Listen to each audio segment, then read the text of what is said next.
हाँ तो नमस्ते मेरे प्यारे बच्चों, आप लोग कैसे हैं? आप लोग बहुत ही अच्छे होंगे। मन लगा कर पढ़ाई कर रहे होंगे।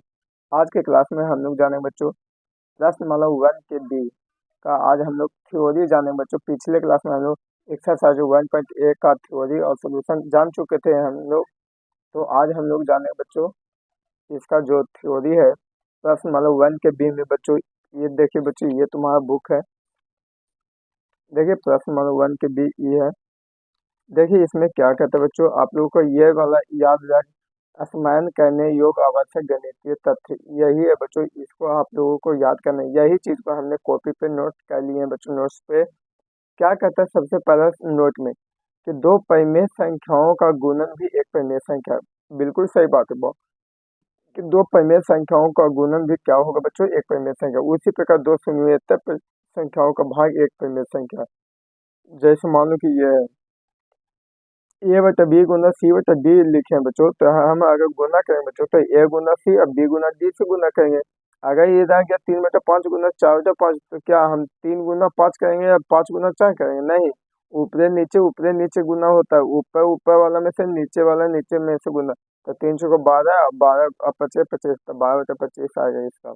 इस तरीके से भागा भी है, ए बटा बी भागा सी बटा डी है। तो इसमें क्या होता है बच्चों कि अगर ए बटा बी भागा रहेगा सी बटा डी, तो इसमें क्या हो जाएगा कि ए बटा बी अब भागा के उल्टा क्या होता है बच्चों, गुना होता है। तो डी चल जाएगा ऊपर और सी आ जाएगा नीचे। तो ए गुना डी बटा बी गुना सी हो गया। अब इसी में कहता है बच्चों कि परिमेय संख्याओं में गुणन का समृद्ध गुण क्या होता है।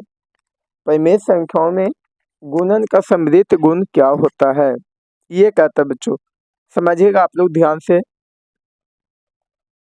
आप लोग क्लास को शेयर कर दीजिएगा। आप लोग एक बार क्लास को शेयर कर दीजिए बच्चों। और जो भी नए बच्चे चैनल में जो है चैनल को सब्सक्राइब कर लीजिएगा।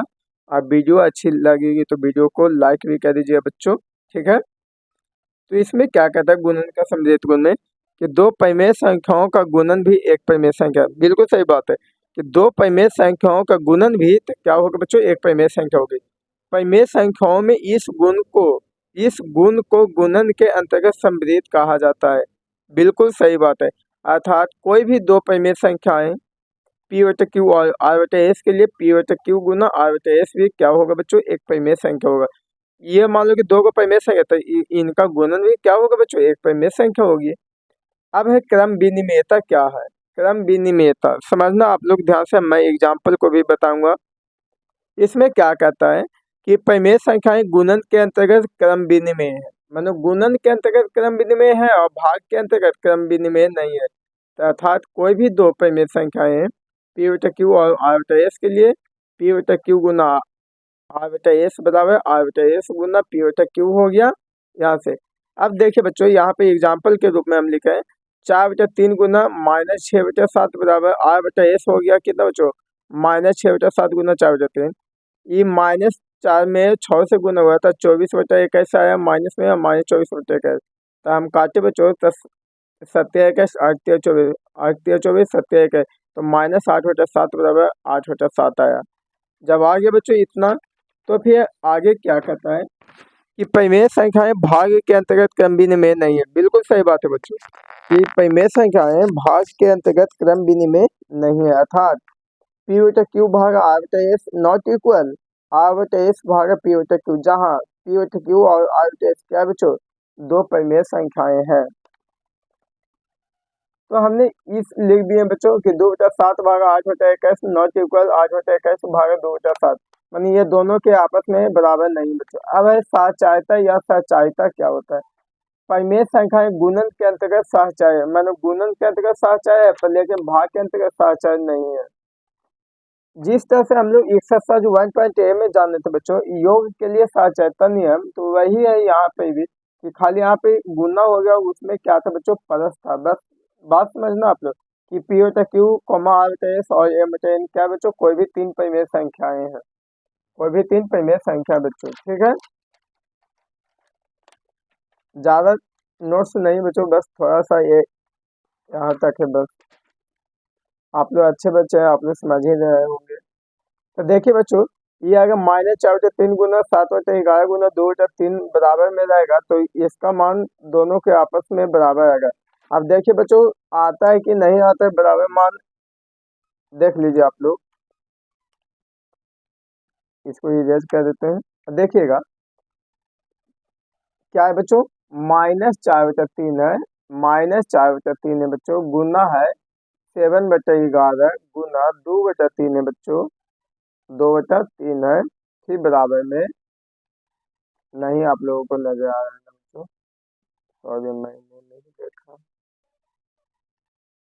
-4/3 गुना 7/11 गुना 2/3 है, फिर बराबर में बच्चों -4/3 गुना 7/11 गुना 2/3 है बच्चों।